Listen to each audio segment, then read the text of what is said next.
दोस्तों सीटेट में मात्र कुछ ही दिन बचे हुए हैं, तो आशा करता हूं कि आप लोग अच्छे होंगे और तैयारी भी आप लोगों की अच्छी चल रही होगी।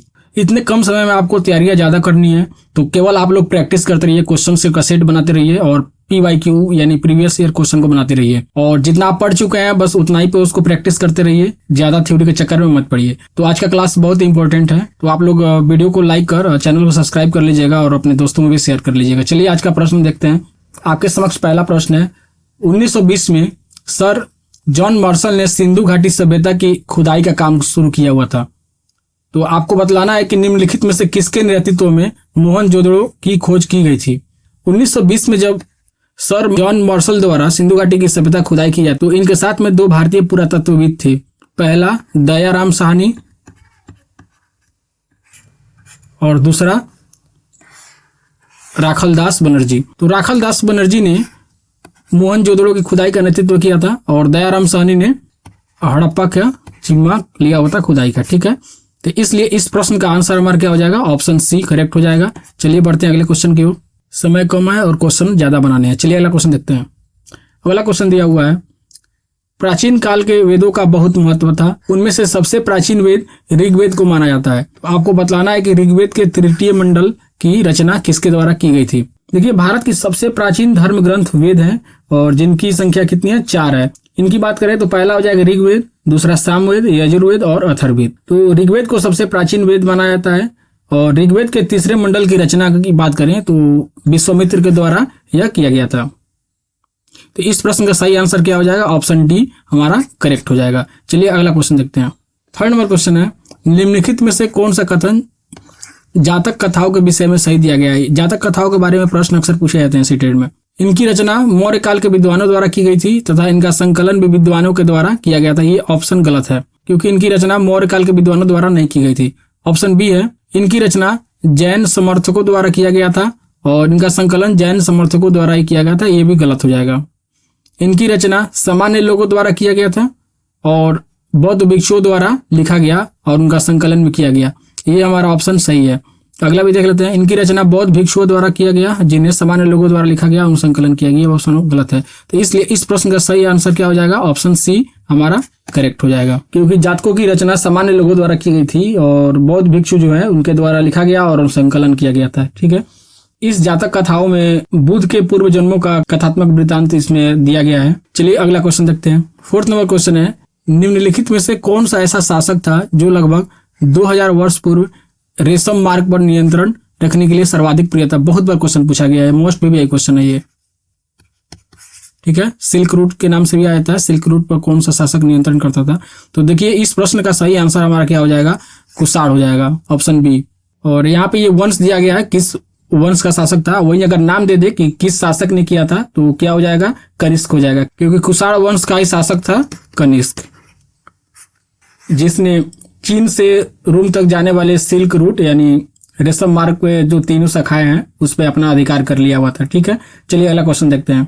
अगला क्वेश्चन दिया हुआ है, गुर्जर प्रतिहार वंश में किस प्रमुख शासक ने आदि वराह की उपाधि ली थी। वराह क्या होता है, वराह भगवान विष्णु के अन्य अवतारों में से एक है और मिहिर भोज जो है विष्णु के उपासक थे। इसलिए इस प्रश्न का सही आंसर क्या हो जाएगा, मिहिर भोज जो विष्णु के उपासक थे तो इसलिए उन्हें वराह की उपाधि दी गई थी। ठीक है, ऑप्शन बी हमारा करेक्ट हो जाएगा। चलिए अगला क्वेश्चन देखते हैं। 6 नंबर क्वेश्चन दिया हुआ है, आप अलाउद्दीन खिलजी या मोहम्मद बिन तुगलक के शासनकाल में एक किसान हैं और आप सुल्तान द्वारा लगाया गया कर नहीं चुका सकते, तो आप क्या करेंगे। उपयुक्त प्रश्न में से किसको बढ़ावा दिया जा रहा है, इस तरह से प्रश्न पूछा गया है इसमें। साहित्य का महत्व, स्रोतों का महत्व, इतिहास के संदर्भ में कल्पना और संस्कृति का सम्मान। देखिए इस प्रश्न का सही आंसर क्या हो जाएगा, ऑप्शन सी हो जाएगा, इतिहास के संदर्भों में कल्पना, ऑप्शन सी। क्योंकि उपयुक्त प्रश्न में इतिहास के संदर्भ में कल्पना को इसमें बढ़ावा दे रहा है, तो इससे बच्चे जो है इतिहास के संदर्भ में कल्पना करके या बताएंगे कि अगर कर नहीं चुका पाते हैं तो उस स्थिति में क्या होगा, बच्चा इसमें क्रिटिकल थिंकिंग को बढ़ावा मिलेगा। इसलिए इस प्रश्न का सही आंसर ऑप्शन सी हो जाएगा। चलिए अगला क्वेश्चन देखते हैं। देखिए मैंने कोशिश किया हुआ कि जितने इंपॉर्टेंट क्वेश्चन है केवल उसी प्रश्नों को आपके समक्ष लाया जाए, क्योंकि समय कम है और जितना महत्वपूर्ण क्वेश्चन आपके सामने से गुजरेगा उतना ज़्यादा बेटर होगा। तो मेहनत ज़्यादा लगती है, तो आप लोग वीडियो को लाइक कर लीजिएगा और चैनल को सब्सक्राइब भी कर लीजिएगा। तो अगला क्वेश्चन देख लेते हैं। तुगलक वंश के पतन के बाद सैयद वंश का उदय होता है। ठीक है, क्वेश्चन यहाँ से भी दे देगा, तुगलक वंश के पतन के बाद किस वंश का उदय होता है, तो ये भी हो जाएगा। और सैयद वंश का संस्थापक जो है खिज्र खां था। तो आपको बतलाना है कि निम्न में से सैयद वंश का अंतिम शासक, यहाँ पे पूछा हुआ अंतिम शासक कौन है।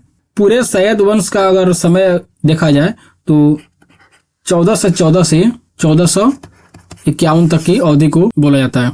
1414 ईस्वी में खिज्र खां ने सैयद वंश की स्थापना की थी। और इसके अंतिम शासक की बात करें तो आलम शाह इसके अंतिम शासक हो जाएंगे। और इसका शासनकाल कितना था? 1443 से 51 तक था। ठीक है, इस प्रश्न का सही आंसर क्या हो जाएगा? ऑप्शन बी, आलम शाह। देखिए इस क्वेश्चन यहाँ पे इतना डिटेल में नहीं जाएगा, इतना आप लोगों को करने की जरूरत नहीं है, केवल आपको वंश याद रहने चाहिए। ठीक है, तो चलिए अगला क्वेश्चन देखते हैं। अगला क्वेश्चन दिया हुआ है, इंपॉर्टेंट है ये। होम रूल आंदोलन, जालियांवाला बाग और खिलाफत आंदोलन और असहयोग आंदोलन जैसी महत्वपूर्ण घटनाएं निम्नलिखित में से किस वायसराय के कार्यकाल में घटित हुई थी? वायसराय के कार्यकाल यहाँ पे पूछा जा रहा है, ये इंपॉर्टेंट क्वेश्चन है। देखिए ये भी हो सकता है कि इन सब का डेट दे दे। तो होम रूल आंदोलन की बात करें तो होम रूल आंदोलन 1916 में हुआ था। जालियांवाला बाग कब हुआ था? 1919 में। और खिलाफत आंदोलन जो है ये भी 1919 में ही होगा। और असहयोग आंदोलन 1920 में। तो इस तरह से 1916 से या 1920 की अवधि को यहाँ पे दर्शा रहा है कि इसके बीच में कौन सा वायसराय था। तो इस तरह से अगर हम देखें तो इस प्रश्न का सही आंसर क्या हो जाएगा? चेम्सफोर्ड के कार्यकाल में, क्योंकि इनका कार्यकाल 1916 से 1921 तक का था। तो इसलिए इस प्रश्न का सही ऑप्शन डी हो जाएगा। ठीक है, चलिए अगला क्वेश्चन देखते हैं। अगला क्वेश्चन दिया हुआ है, 19वीं शताब्दी में ईसाई मिशनरियों ने भारत में ईसाई शिक्षा को क्यों बढ़ावा देना चाहते थे? कंपनी सरकार के प्रति भारतीयों को वफादार बनाने के लिए, कुलीन वर्गों को शिक्षित करने के लिए, जनता को शिक्षित करने के लिए और लोगों के नैतिक चरित्र में सुधार लाने के लिए। देखिए इस प्रश्न का सही आंसर हो जाएगा ऑप्शन 1, कंपनी सरकार के प्रति भारतीयों को वफादार बनाना चाहती थी। देखिए अगर भारत में शिक्षा की बात करें तो इसकी शुरुआत जो है ईसाई मिशनरी द्वारा की गई थी। जो प्रारंभ में ईसाई मिशनरी अंग्रेजी में शिक्षा उसमें दिया करते थे। उनका उद्देश्य क्या था? भारतीयों को सरकार के प्रति यानी कंपनी के प्रति वफादार बनाना उनका उद्देश्य था, जिससे वे शासन संचालन हेतु क्लर्कों की अपने आपूर्ति कर सके। ठीक है, तो ऑप्शन ए हमारा करेक्ट हो जाएगा। चलिए अगला क्वेश्चन देखते हैं। निम्नलिखित कथनों को विचार कीजिए। भारत में हिमालय केवल 5 राज्यों में फैला हुआ है, पश्चिमी घाट केवल 5 राज्यों में फैला हुआ है और पुलिकट झील केवल 2 राज्यों में फैला हुआ है। देखिए इस प्रश्न में ऑप्शन 1 और ऑप्शन 2 ये दोनों गलत हो जाएगा, क्योंकि हिमालय केवल यहाँ पे 5 राज्यों तक नहीं फैला हुआ है। हिमालय जम्मू और कश्मीर में, हिमाचल प्रदेश, उत्तराखंड, सिक्किम, अरुणाचल प्रदेश और उत्तर पूर्व के कई राज्यों में और उसके साथ में बंगाल तक फैला हुआ है। तो इस तरह से ये 5 राज्यों तक नहीं फैलकर ज्यादा राज्यों तक फैला हुआ है। और वहीं अगर ऑप्शन 2 की बात करें, पश्चिमी घाट केवल 5 राज्यों तक, तो ये भी नहीं होगा। पश्चिमी घाट का विस्तार कैसे हुआ है? तो गुजरात, महाराष्ट्र, गोवा, कर्नाटक, केरल और तमिलनाडु जैसे राज्यों में हुआ है। तो इसलिए यहाँ पे 5 राज्य दिया हुआ है, ये भी हमारा स्टेटमेंट क्या हो गया? गलत हो जाएगा। वहीं पुलिकट झील की बात करें तो यह 2 राज्यों में फैला हुआ है। वो 2 राज्य कौन कौन से हो जाएंगे? तो आंध्र प्रदेश और तमिलनाडु। तो ये हमारा क्या हो जाएगा? ऑप्शन 3 करेक्ट हो जाएगा। तो इस तरह से केवल 3 हमारा यहाँ पे करेक्ट हो जाएगा, ऑप्शन 1 ओनली 3। चलिए अगला क्वेश्चन देखते हैं। देखिए अगला क्वेश्चन दिया हुआ है, निम्नलिखित पद्धतियों में से कौन सी कृषि में जल संरक्षण में सहायता करती है? यहाँ पे जल संरक्षण में कौन सी विधि यहाँ पे सहायता करेगी वो चीज बताना है। पहला दिया हुआ है ऑप्शन, भूमि की कम या शून्य जुताई। देखिए अगर भूमि की अगर कम या अगर बहुत कम जुताई करेंगे या शून्य जुताई होगी तो जल संरक्षण में सहायता करेगी। फसल अवशेष को खेत में ही रहने देना, ये भी हमारा करेक्ट होगा। और तीसरा ऑप्शन दिया हुआ है, खेत में सिंचाई से पूर्व जिप्सम का प्रयोग, ये हमारा गलत हो जाएगा, क्योंकि जिप्सम क्या होता है कि प्राकृतिक खाद हो गया ये, और उसका अगर सिंचाई से पहले उपयोग करते हैं, अगर खेतों में डालते हैं तो उसमें जल संरक्षण वो किसी प्रकार की भूमिका नहीं निभाएगा। ऑप्शन 3 हमारा क्या हो जाएगा? गलत हो जाएगा। तो इस तरह से ऑप्शन 1 और 2 किसमें है? ऑप्शन 1 और 2, ऑप्शन डी हमारा करेक्ट हो जाएगा। ठीक है, चलिए अगला क्वेश्चन देखते हैं। आप लोग वीडियो को लाइक कर चैनल को सब्सक्राइब कर लीजिएगा, क्योंकि समय बहुत कम है और ज्यादा प्रैक्टिस करने हैं आप लोग को। चलिए अगला क्वेश्चन देखते हैं। निम्नलिखित नदियों पर विचार कीजिए। वंशधारा, पेनगंगा, इंद्रावती और प्राणहिता। इसमें क्वेश्चन क्या दिया हुआ है? गोदावरी की कौन सी इसमें सहायक नदी है? तो सबसे पहले हम गोदावरी की सहायक नदी के बारे में देख लेते हैं, तब यह प्रश्न बन पाएगा। बहुत इंपॉर्टेंट क्वेश्चन है ये। देखिए अगर गोदावरी की सहायक नदी की बात करें तो पेनगंगा हो जाएगा, इंद्रावती हो जाएगा, प्राणहिता हो जाएगा और एक और हो जाएगा मंजीरा। यहाँ पे नहीं दिया हुआ है, यहाँ पे लिख लीजिए, अगला बार कहीं आ जाए मंजीरा से नाम से ही आ जाए। ये पेनगंगा, इंद्रावती, प्राणहिता और मंजीरा ये गोदावरी की सहायक नदियां है। तो ऑप्शन में क्या दिया हुआ है, ऑप्शन 2, 3 और 4 यहाँ पे दिया हुआ है, लेकिन यहाँ 1 जो है वसुंधरा, ये नहीं होगा। तो 1 वाला जो भी ऑप्शन है यहाँ पे हम काट देंगे, ये भी गलत, ये भी गलत। 2, 3, 4 ये ऑप्शन सी हमारा क्या हो जाएगा, करेक्ट हो जाएगा। ऑप्शन सी बेस्ट ऑप्शन है।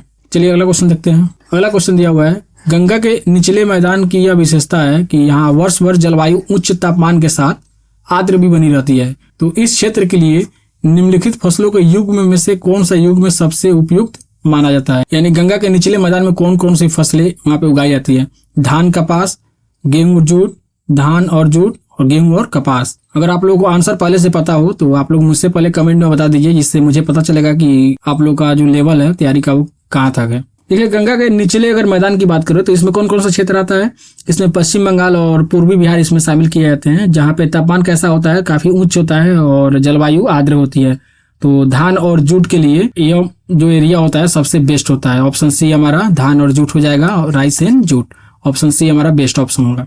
चलिए अगला क्वेश्चन देखते हैं। अगला क्वेश्चन दिया हुआ है, निम्नलिखित में से कौन सा विकल्प वास्तविक संसाधन का सबसे अच्छा स्पष्टीकरण है। एक्चुअल रिसोर्सेज के बारे में यहाँ पे पूछा जा रहा है, वे संसाधन जिनके बारे में मनुष्य को पूरी तरह से पता नहीं है।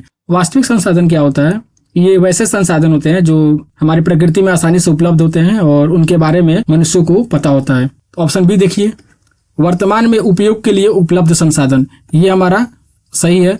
संसाधन जिनकी केवल भूमि पर उपलब्धता हो, ये नहीं होगा, इनमें से कोई नहीं, ये भी नहीं होगा। तो इस तरह से ऑप्शन बेस्ट कौन सा हो जाएगा, बी ऑप्शन बेस्ट हो जाएगा। चलिए अगला क्वेश्चन देखते हैं। देखिए मैंने टैग वर्ड का भी कुछ क्लास कराया हुआ था, परीक्षा के आखिरी समय में वो बहुत हेल्प करता है, तो वो आप लोग देख लीजिएगा, क्योंकि टैग वर्ड और उसका एक्सप्लेनेशन भी मैंने किया हुआ था, जिसमें आपको परीक्षा में काफी हेल्प मिलेगा। सीडीपी के साथ साथ अन्य विषयों की जो पेडागोजी है उसमें भी, और उसके बाद मैंने टैग वर्ड का प्रैक्टिस क्लास भी कराया हुआ था, तो जाकर देख लीजिएगा, काफी हेल्प करेगी परीक्षा में। चलिए अगला क्वेश्चन देखते हैं। निम्नलिखित कथनों पर विचार कीजिए। देखिए आप लोग वीडियो देखते हैं और अच्छा लगता है तो आप लोग लाइक और कमेंट भी नहीं करते हैं, तो आप लोग लाइक और कमेंट करिएगा। ऑप्शन 1 दिया हुआ है, उप उष्ण कटिबंधीय क्षेत्रों में कुछ समुदाय अपने जानवरों के लिए पानी और चारे की तलाश में एक जगह से दूसरे जगह पलायन करते रहते हैं। 2 दिया हुआ है, वे जानवरों के उत्पादन पर जीवित रहते हैं। और ऑप्शन 3 दिया हुआ है, इस प्रकार की खेती उत्तरी अमेरिका, मध्य एशिया और अरब के कुछ हिस्सों में पाई जाती है। तो यहाँ पे पूछा गया है कि इस प्रकार की जो खेती है किस चीजों को यहाँ पे दर्शा रही है। तो स्थानांतरण खेती, सघन खेती, खानाबदोश खेती, व्यापक खेती। देखिए इस प्रश्न का सही आंसर हो जाएगा खानाबदोश खेती, क्योंकि इस प्रकार की खेती में ही लोग जो है अपने जानवरों पर पूरी तरह से डिपेंड होते हैं और पानी और चारे की तलाश में एक जगह से दूसरी जगह घूमते रहते हैं। ऑप्शन सी हमारा बेस्ट हो जाएगा। चलिए अगला क्वेश्चन देखते हैं। अगला क्वेश्चन दिया हुआ है, निम्नलिखित में से कौन सा कथन खाद्य सुरक्षा के संदर्भ में सही दिया गया। ये पॉजिटिव प्रश्न है तो आंसर भी पॉजिटिव होगा। टैग वर्ड आप लोग देखिएगा तो पॉजिटिव और निगेटिव आपको समझ में आ जाएगा मैं क्या बोल रहा हूँ। तो वीडियो के लास्ट में उसका लिंक दे दूंगा, आप लोग जाकर देख लीजिएगा, बहुत ही इंपॉर्टेंट क्लास है वो। पॉजिटिव प्रश्न है, ठीक है, आंसर भी हम लोग पॉजिटिव देखेंगे। तो पहला दिया हुआ है, खाद्य सुरक्षा तभी बनी रहती है जब सरकार अगले 5 वर्षों के लिए अनाज का सुरक्षित भंडारण करती है। ये हमारा ऑप्शन नहीं होगा। बी दिया हुआ है, खाद्य सुरक्षा तभी बनी रहती है जब सभी व्यक्तियों के लिए सभी समय पर्याप्त सुरक्षित और पौष्टिक खाद्य पदार्थ की उपलब्धता हो। ये हमारा बेस्ट ऑप्शन होगा, क्योंकि खाद्य सुरक्षा जो है केवल 5 वर्षों के लिए नहीं बल्कि सभी समय उपलब्ध होना चाहिए। और सी दिया हुआ है, सरकार बेहतर और सुरक्षित स्वास्थ्य के लिए ऑर्गेनिक खाद्य के उत्पादन के लिए प्रोत्साहित करते हैं। ये भी नहीं होगा, इनमें से कोई नहीं, ये भी नहीं होगा। इस तरह से ऑप्शन बी जो है हमारा बेस्ट ऑप्शन हो जाएगा। ठीक है, देखिए अगला क्वेश्चन जो है बहुत ही महत्वपूर्ण है, इसको भी कैटेगरी में रखिए। लोकसभा का चुनाव के मतदान का अधिकार जनता के पास में होती है, लेकिन राष्ट्रपति का चुनाव जनता के द्वारा नहीं होता है। तो आपको बताना है कि किस सभा के सदस्यों को राष्ट्रपति चुनने में मतदान देने का अधिकार नहीं होता है। क्वेश्चन कैसा है, निगेटिव पूछा हुआ है। देखिए राष्ट्रपति के चुनाव में संसद के दोनों सदनों के निर्वाचित सदस्य भाग लेते हैं। उसके बाद में दिल्ली और पांडुचेरी की विधानसभा के सदस्य भी भाग लेते हैं और सभी राज्यों के विधानसभा के निर्वाचित सदस्य इसमें भाग लेते हैं, लेकिन राज्यों के विधान परिषद यहाँ पे भाग नहीं लेते हैं। तो यहाँ पे क्वेश्चन नहीं पूछा हुआ है, तो इसलिए ऑप्शन डी हमारा करेक्ट हो जाएगा कि विधानसभा के जो सदस्य होते हैं वो राष्ट्रपति के चुनाव में भाग नहीं लेते हैं, यानी लेजिस्लेटिव काउंसिल जो होते हैं इसमें भाग नहीं लेते हैं। ऑप्शन डी हमारा करेक्ट हो जाएगा। चलिए अगला क्वेश्चन देखते हैं।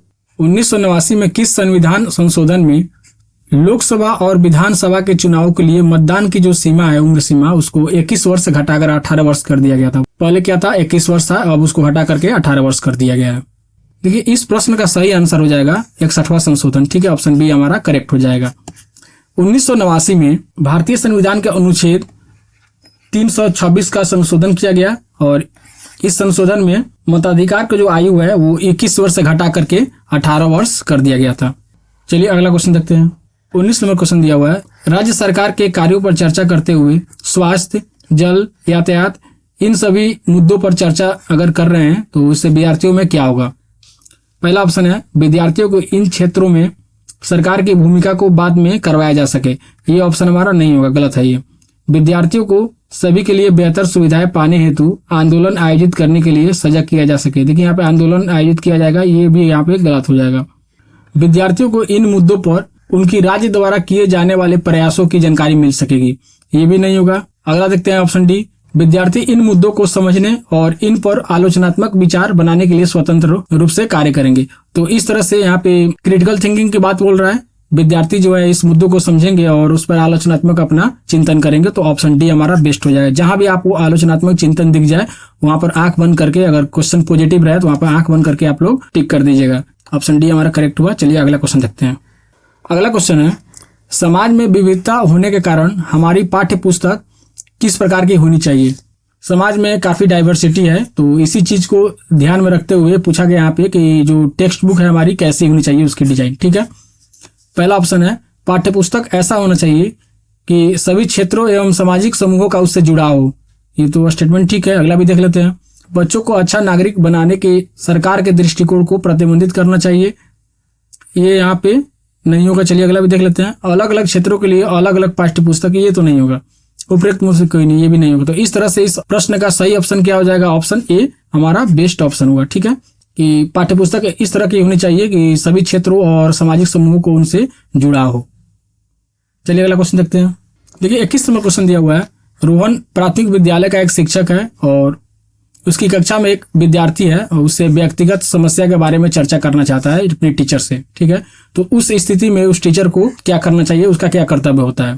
पहला ऑप्शन है, टीचर उसकी समस्या को समझने की कोशिश करेगा और उसकी सहायता करेगा। दूसरा ऑप्शन है, रोहन जो है विद्यार्थी को अभिभावक के पास जाने का सुझाव देगा। और तीसरा ऑप्शन है, कक्षा से बाहर निकाल देगा और उसकी बातचीत पर किसी प्रकार का ध्यान नहीं देगा। देखिए ध्यान नहीं देगा, क्लास से बाहर निकाल देगा और अभिभावक के पास में उसको भेजेगा, ये नहीं होगा। टीचर क्या करेगा, उसकी समस्या को समझने की कोशिश करेगा और उसकी सहायता करेगा। ठीक है, इस तरह से ऑप्शन ए हमारा करेक्ट होगा। चलिए अगला क्वेश्चन भी देख लेते हैं। देखिए समय कम है, जितने भी अभी लोग जुड़े हुए हैं समय बहुत कम है। आप लोग जितना ज्यादा हो सके प्रैक्टिस करते रहिए। PYQ का प्रैक्टिस हो या इम्पोर्टेंट क्वेश्चन हो या NCERT का जो मेन जो लाइन है उसको भी मैं शॉर्ट वीडियो और लॉन्ग वीडियो के माध्यम से कभी कभी मैं इसमें दे रहा हूँ, तो आप लोग देखते रहिएगा, क्योंकि इसमें केवल वैसे प्रश्नों को देखना जरूरी है जो बार बार एग्जाम में आते रहते हैं। चलिए अगला क्वेश्चन देख लेते हैं। पेडागोजी का सभी प्रश्न है ये। एक सामाजिक विज्ञान शिक्षक जो है अपने शिक्षार्थियों के साथ नैदानिक परीक्षण करना चाहता है। इस तरह का जो परीक्षण करके उस शिक्षक क्या समझना चाहता है। पहला ऑप्शन दिया हुआ है, सामाजिक विज्ञान में शिक्षार्थी किन समस्याओं का सामना कर रहे हैं। ऑप्शन बी है, शिक्षार्थियों के लिए बेहतर शिक्षण अध्ययन के माहौल को बनाने की योजना चाहता है। ये शिक्षार्थी कहाँ पिछड़ रहे हैं वो देखना चाहता है, या उपयुक्त सभी। देखिए जो नैदानिक शिक्षण होता है, डायग्नोस्टिक टेस्टिंग होता है, इसमें हम बच्चे की कमियों को हम देखते हैं और उस कमियों को पहचान कर हम क्या करते हैं, उसमें उपचार करते हैं। ऑप्शन ए, बी, सी हमारा सभी सही हो जाएगा। तो इस तरह से ऑप्शन डी हमारा करेक्ट हो जाएगा, ऑल ऑफ दिस। ठीक है, चलिए अगला क्वेश्चन देखते हैं। अगला क्वेश्चन है, सामाजिक अध्ययन में एक शिक्षक किस तरह अपने शिक्षण में स्रोतों का उपयोग कर सकता है। ऑप्शन है, शिक्षक का यह कर्तव्य है कि वे छात्रों को उपयोगी सामग्री से परिचित न करे तथा उसकी उपयोगिता से उन्हें दूर रखे। क्वेश्चन हमारा कैसा है, पॉजिटिव है। तो क्वेश्चन पॉजिटिव है तो ऑप्शन हमारा निगेटिव नहीं होना चाहिए। ये ऑप्शन हमारा निगेटिव है तो यहाँ पे ये गलत हो जाएगा। ऑप्शन बी दिया हुआ है, शिक्षक को स्रोतों का उपयोग करते समय छात्रों को कुछ विशिष्ट अनुच्छेद के अध्ययन पर उत्तरदायित्व कभी नहीं देना चाहिए। ये भी हमारा क्या है, निगेटिव ऑप्शन है। शिक्षक को चाहिए कि वे छात्रों के समक्ष मूल स्रोतों का प्रदर्शन उचित समय पर न करे। ये भी हमारा क्या है, निगेटिव ऑप्शन है। अगला ऑप्शन दिया हुआ है ऑप्शन डी, स्रोतों के प्रयोग से छात्रों की तर्क शक्ति के विकास में सहायता मिलती है। और इसके प्रयोग से अर्जित ज्ञान में सजीवता होती है। तो इस तरह से ऑप्शन डी हमारा करेक्ट हो जाएगा। तो इस तरह से सामाजिक अध्ययन के शिक्षण में हम लोग स्रोतों का इस्तेमाल कर बच्चों में तर्क शक्ति को विकसित कर सकते हैं। ठीक है, तो इस तरह ऑप्शन डी हमारा करेक्ट हो जाएगा। चलिए अगला क्वेश्चन देखते हैं। अगला क्वेश्चन दिया हुआ है, निम्नलिखित में से कौन सा सामाजिक विज्ञान शिक्षा शास्त्र के अनुकूल नहीं है। यहाँ पे देखिए क्वेश्चन निगेटिव दिया हुआ है, तो आंसर भी हमारा निगेटिव होगा। टैग वर्ड वाला आप लोग क्लास देख लीजिएगा, अभी मैं उसका लिंक दे दूंगा। ये हमारा लास्ट क्वेश्चन है और यहीं पे मैं लिंक दे दूंगा, आप लोग टैग वर्ड वाला क्लास देख लीजिएगा, उससे आपको काफी प्रश्न सॉल्व करने में हेल्प मिलेगी। पहला ऑप्शन दिया हुआ है, प्रासंगिक परिणामों को शिक्षार्थियों के जीवन से जोड़ना। दूसरा ऑप्शन है, शिक्षक द्वारा पढ़ाई गई प्रत्येक अवधारणा की परीक्षा लेना। तीसरा ऑप्शन है, शिक्षार्थियों के दैनिक जीवन से जोड़ना। और इनसे कोई नहीं, ये तो नहीं होगा, बच गए 3 ऑप्शन। इन ऑप्शन में ऑप्शन 1 जो है विद्यार्थियों के जीवन से यहाँ पे जोड़ा जा रहा है, ठीक है, और शिक्षार्थियों के यहाँ पे दैनिक जीवन से यहाँ पे जोड़ा जा रहा है। तो ये ऑप्शन हमारा पॉजिटिव है, तो ये आंसर हमारा नहीं होगा। लेकिन यहाँ पे शिक्षक द्वारा पढ़ाई गई प्रत्येक अवधारणा की परीक्षा लेना ये जरूरी नहीं है, तो इसलिए ऑप्शन बी हमारा इस प्रश्न के अनुसार करेक्ट आंसर हो जाएगा। ठीक है, तो ये हमारा लास्ट क्वेश्चन था। परीक्षा में आपको बहुत कम समय बचा हुआ है, तो आप लोग जितना ज्यादा हो सके प्रैक्टिस करते रहिए, PYQ सॉल्व करते रहिए, और NCERT का जो इम्पोर्टेंट लाइन जो मैं करा रहा हूँ, बहुत छोटा छोटा क्लास में 5 मिनट 10 मिनट का क्लास रहता है, उसमें बहुत सारे NCERT का जो इम्पोर्टेंट लाइन है उसको मैं इंक्लूड करता हूँ। और इसके बाद में कुछ टैग वर्ड्स का भी क्लास है, आप लोग जाकर देख लीजिएगा, यहीं पे मैं उसको लिंक दे दूंगा, देख लीजिएगा, क्योंकि बहुत इंपॉर्टेंट है टैग वर्ड्स को देखना। और इसके बाद मैं SST का टैग वर्ड का क्लास में ला रहा हूँ बहुत जल्द, जो SST में आपको हेल्प करेगा, और इसका हम लोग प्रैक्टिस तो कर ही रहे हैं। तो आप लोग कमेंट में बताइए कि आज का क्लास कैसा लगा। चलिए मिलते हैं अगली क्लास में।